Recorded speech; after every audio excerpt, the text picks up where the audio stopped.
ধর্মপুরে এক ব্রাহ্মণ বাস করত, তার নাম গোবিন্দ। তাহার দুই পুত্র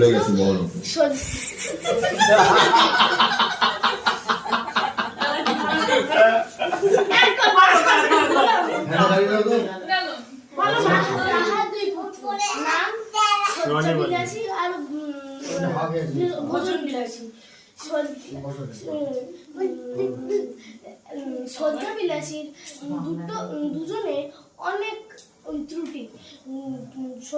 ভোজন বিলাসী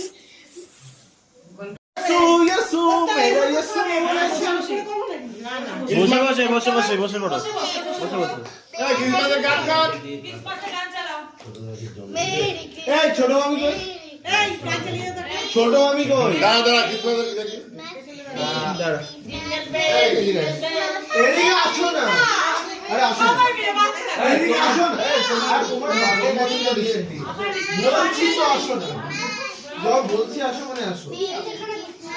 আরে কিছু খাওয়া তো হবে না, তুমি সেটা কেন হবে না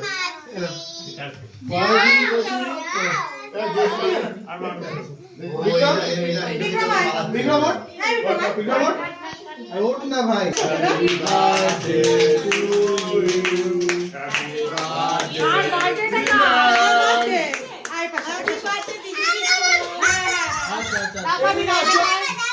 কত কেক রয়েছে, আসো আসো আসো তুমি আসো।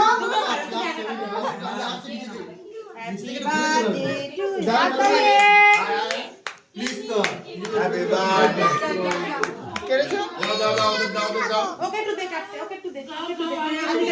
হাত মামু হাত ধরো না, চল চল আমরা বের হই। দাদা কেকটা কাটু, একটা কেক কত লোক, ওটা ওটা এখন না, এখন না দেয়া হবে।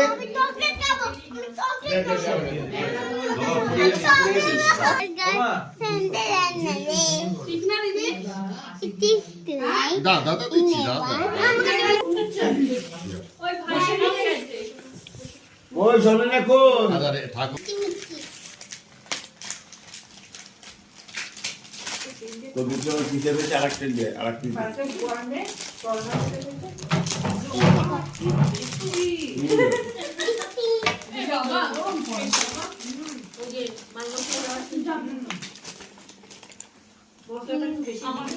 ওহো তুমি এরকম কেন গো, তুমি নেবা এই নাও নাও এখান থেকে নাও, তোমাকে তো দিয়েছি তো না, আর নি একটা এক পিস বাদাম খাই না, এটা নাও নিয়ে আবার তুমি চলে যাও। আরে এটা নিয়ে নাও, এটা নিয়ে নাও। ও কেক খাবে না, বাদাম খাবে। ও তুমি চলে যাও, নি না আমি পারিনি, বেগের কথা হাত তুললে আবার কেক না না নি নি এই নি ভালো আছে নি এটা দিয়ে এটা দিয়ে তো বাবা তুমি খাই দিয়ে আইছো ভালো ছিল দিনা এই খাও দিনাকে দে দিনাকে দাও না ভালোই ছিল আমার এটা তুমি কেন খাইছো ওই বললে কি আমার জিনিস না তুমি না